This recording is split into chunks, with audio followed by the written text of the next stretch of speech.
video, guys, to keep this video visually pleasing, I'm gonna be having a time-lapse video of me drawing just a random character in the background. So if you don't like it, that's fine, just let me know. I won't do it, but just kind of to do something different, you know. Instead of just having picture floating around, I decided to just do this and see what it is. You know, I'm not the best artist there is, but this is what I can do, so I figured that would be the best thing to do, at least for now. All right, just let me know. Yo, what's good, everybody? Welcome back to another chapter review of Samurai 8 chapter 8. Cool, right?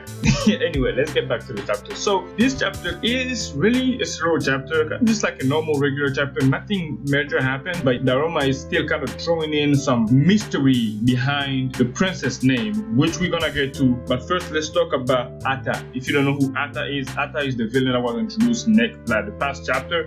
And basically, the biggest thing happened is in the first 2 pages of this week chapter, where we kind of see Ata talking to his princess. So yeah, it is his princess, and his princess seemed to be in this weird space where she's like all tied up or engulfed in this tree. I don't know really what to call it, but I think this is a tree. And then apparently he has the soul around him. Princess gave him a coordinate of a planet. I'm guessing the planet where Hachimaru is. That's where he's going, because he said a coordinate successfully acquired. And then in doing so, he grabbed one of the samurai soul. I don't want to call it the samurai soul, because I think those are the samurai. So that's what the samurai soul looked like when we were introduced to it in the very first chapter of Samurai 8. And that's when we found out that his name is Ata. I mean, they could have found a different name. And she's like, yeah, hurry up, you know, try to be fast, go in and come back later. And then that's when we kind of get like a shot of where they are in like a distant planet. This like kind of like abandoned planet, it seemed like, where they are. So he basically slid off. He just jumped and then he took off without the samurai,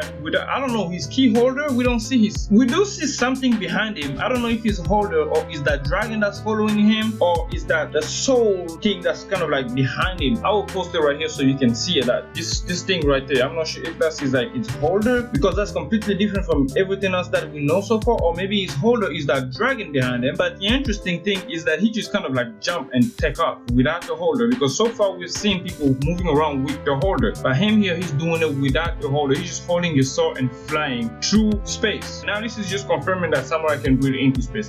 That is if he is on a different planet, which he is on a different planet. So samurai can breathe into space, and they can fly into space without a need of a holder. Another interesting thing. And when we finally move into the next chapter, literally what happened throughout this chapter is just that Hachimaru finally meet with his princess. And here we also find out that Princess Anne, for some reason, is having trouble pronouncing her own name. So I don't know if this is something that happened with all of the samurai, but it seems like she can't pronounce her name. Hachimaru finally went in and talked to her. He's like, hey, we got the Trinity united, so now we can all train and I can be stronger. Kind of as if that was easy, you know. She's like kind of shy, well, not really shy. So he asked for her name, and she tried to say her name and failed to do so again, which now I realized that she wasn't failing to say her name, rather it's just hard for her to say her name. But when Daruma came and asked her for her name, she could not say her name, but Daruma understood what her name was. And then in the middle of that as well,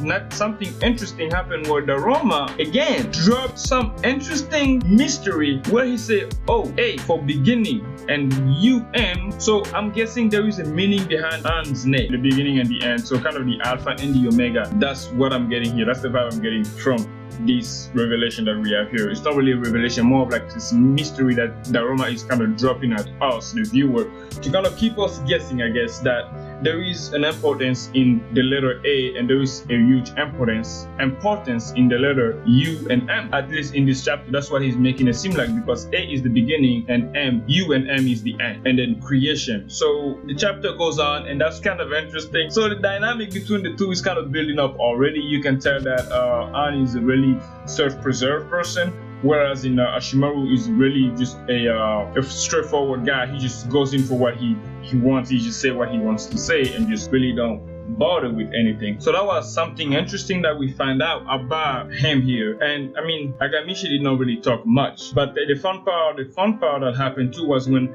Agamishi told Daruma, yo, let me take Hachimaru with me. We're gonna take him to the dojo. We're gonna take him to the squadron where he can train to become a true samurai. No disrespect to you, but this is for his own good. Where he doesn't know who Daruma is because he doesn't know that Daruma is the lone wolf. Daruma, here we find out he's known throughout the universe, so his name is really big. He accomplished a lot of stuff.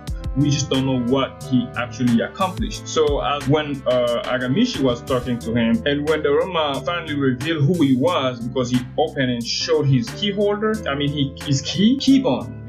Sorry, he revealed the keybone. And when Agamishi saw it, he literally kneeled and was like, yo, I apologize. Because he was like, yo, the full-fledged master of the Kanguyasha staff, the lone wolf of Sasure, known for having slain 1,000 men, the star smasher dog samurai, and the Magami. God dang it, that's a lot of different names, man. So he literally said all of that. And he's like, indeed, I am Daruma. So he kind of just went on his knees like, yo, I apologize, I'm sorry, that was my bad mistake. I did kind of like, it's a mistake, I'm ready to lay my life down. I'm guessing, so when you disrespect a master samurai, they can kill you or you have to lay your life. And here we find out, we finally see Daruma's Hachimaru's father for the first time, and he's like looking for Hachimaru. He's like, yo, it's time to take your IV. And he's like, oh yeah, he don't need his IV no more. And he's like, oh, Daruma, Hachimaru, it's lunchtime. So he go around looking for his son. The boy is gone. He's like, don't tell me this samurai talking. So he's running around the house trying to find his son, but we all know where Hachimaru is right now training. So they finally Agamishi contacted his princess, and his princess told him, well, he told the princess, I'm going to stay here with them for a little bit. So I'm guessing this is probably saying that this is going to be a team up. For the time being, he's going to be training Endo Hachimaru, Endo Daruma as well, because Daruma is a master and he seems to recognize that. So that says that Agamishi is not really a master samurai, so he's still a student, like Daruma stated that you're still a student, the master, which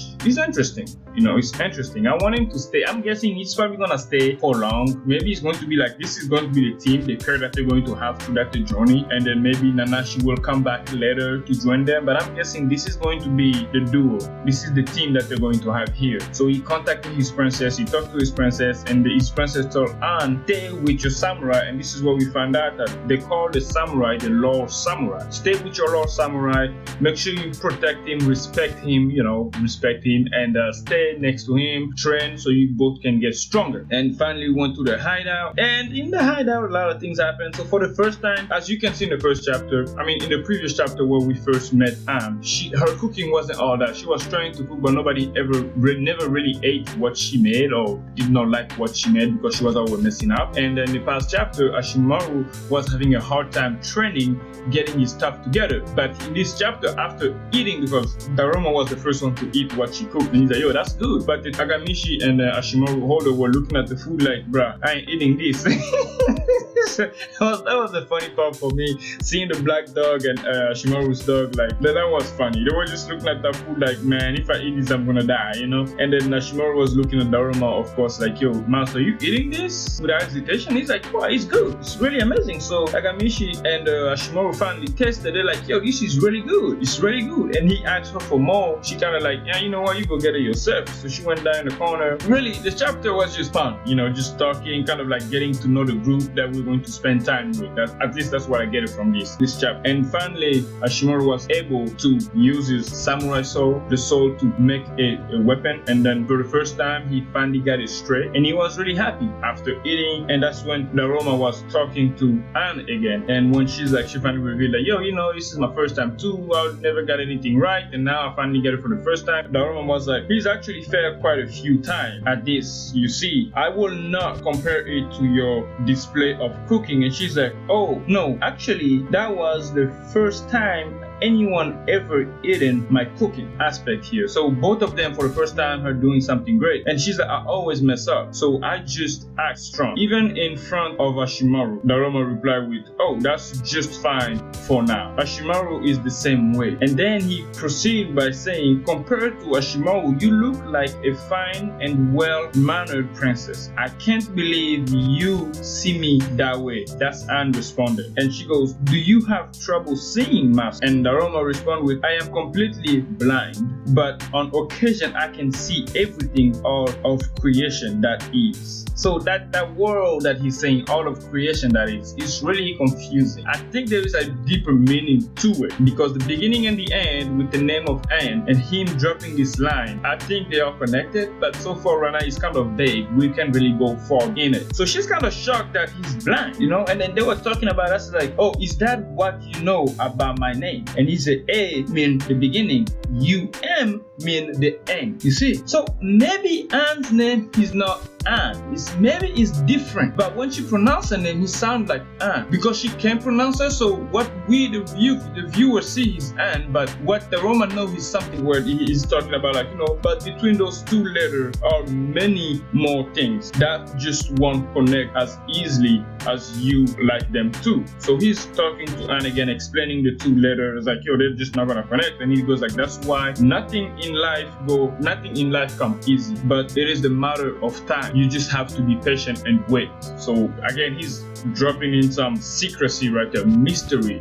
Daruma is full with mystery. So that's how we know he's an old samurai. He's been around for a very long time, which is interesting. I'm really triggered to find out more about this guy. And then finally we see our boy Atta. He's going down and he make this huge comment where like, damn, all those asteroids, I am still stuck in the Cube Galactic Project. And he just slashed this thing in half, this huge meteor. He's cut it in half and just spitting down without his holder. So he's doing it on his own. I can't afford to take my time here. So he's speeding. I'm guessing he's going where the Roma is. So I'm guessing they know which planet it is, or when he gets to the planet he has to look for him. That's my guess. But anyway, we're gonna stop the chapter here, guys. Please, if you really love Samurai 8 and want to see more, just go ahead and subscribe, because that really do help me a lot and that really mean a lot for me. So guys, peace out. I will talk to you later.